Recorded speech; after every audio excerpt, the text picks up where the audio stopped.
আসবো এবিসি আসেন আসেন। হ্যাঁ বসেন। কি আপনি ওখানে বসছেন কেন? উপরে বসুন। উপরে বস। হ্যাঁ উপরে উপরে উপরে নিচে বসুন।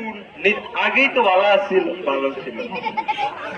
আচ্ছা এবার বলুন, কি আমার মতো বসুন মিয়া। স্যার আপনি তো সব আপনি তো অফিসের নিয়ম কারণ কিছুই জানেন না, তা আপনি তো বলেন আপনার মতো বসতে স্যার। আচ্ছা এবার বলুন আপনার নাম কি? স্যার আমার নাম তো গাবলা পাতি। হ্যাঁ গাবলা মাতি, এটা কেমন নাম হলো? স্যার কেন হবে না স্যার? আমি যখন আপনার অফিসে আসছিলাম স্যার, আপনার অফিসে ডেন্টালেটে লেখা ছিল মধু ঢালি। তো স্যার আপনি যদি মধু ঢালতে পারেন আমার গাবলা পাততে অসুবিধা কোথায়? আপনি আমার মধুডালি নাম দেখে নিজের নাম বানাই দিচ্ছি স্যার। আপনার নিজের কোনো নাম টাম নাই তাইলে চলবে? জি স্যার। আচ্ছা ঠিক আছে, আপনি এসএসসি পাস কত সালে করছেন? স্যার এসএসসি পাস কি স্যার? আমি তো এসএসসি তে অনার্স করছি স্যার। অনার্স? জি স্যার। স্যার আপনাকে বুঝে বলি করি না স্যার, হয়েছে কি আমি প্রথম এসএসসি পরীক্ষা দিয়েছি, তখন আল্লাহর রহমতে আপনাদের দয়া আমি ফেল করছি স্যার। জি স্যার। এরপরে স্যার আমি আবার পরীক্ষা দিয়েছি, তারপরও ফেল করছি। তো কবি বলেছেন একবার না পারিলে দেখো শতবার। তো স্যার আমি আবার পরীক্ষা দিয়েছি, তা আবারও ফেল করছি।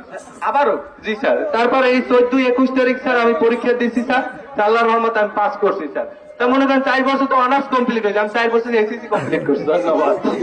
আচ্ছা আচ্ছা আচ্ছা ঠিক আছে, আপনার অনেক মেধা যতটুকু জানা গেল, চাকরিটা আপনার হয়ে যাবে, একদম টেনশন করবেন। জি স্যার। ঠিক আছে, আপনি বলুন আপনার জন্য প্রথম প্রশ্ন, আপনার কোন কোন বিষয়ে ভালো জ্ঞান আছে আগে বলুন। স্যার আমার তো অনেক বিষয় ভালো জ্ঞান আছে, তাই আমি বিসমিল্লাহ করে শুরু করি, যেমন বাংলা, ইংরেজি, ফিজিক্স, কেমিস্ট্রি, প্যারাসাইকোলজি আর ইত্যাদি ইত্যাদি স্যার।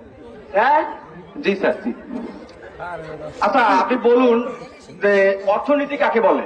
অর্থনীতি স্যার, এটা তো আপনি ইকোনমিক্স থেকে ধরছেন। অর্থনীতি স্যার, অর্থনীতি হলো লেখাপড়া করার মাধ্যমে কায়দায় বেকায়দায় কিভাবে অন্যের পয়সা নিজের পকেটে আনায়ন করা যায় তাকে অর্থনীতি বলে। ঠিক আছে, এই জন্যই আমার আজকে এত দুর্গতি। আপনার নিয়মটা ফলো করলে আপনারা স্যার আমি শিখাইতে পারি। আচ্ছা আপনি বলুন পৃথিবীর সব থেকে নিরাপদ জায়গা কোনটি?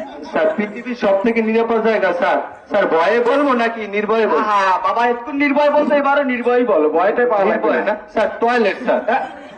জি স্যার। টয়লেট? জি স্যার। ব্যাখ্যা দাও, তুমি ব্যাখ্যা দাও বাবা। স্যার হয়েছে কি, ধরেন আপনার মনে করেন বিয়ে করছেন স্যার, আপনার বউ আপনার দাদাইতে পিড়াইতেছে, মানে আপনি মনে করেন দৌড় দিয়ে টয়লেটে ঢুকে গেছেন স্যার, আপনি নিরাপদ, আপনারা মারতে যাইবে না স্যার। আপনার পোলা ভাই আপনার জ্বালাইবে, আপনি টয়লেটে বসে থাকবেন স্যার। আজ পর্যন্ত টয়লেটে কেউ ক্রস ফায়ার দিয়ে মারা নাই স্যার। ধন্যবাদ। জি, নিরাপদ টয়লেট ইজ বাথরুম। এটাই বিশেষ নিরাপদ মনে হলো আপনার? জি স্যার।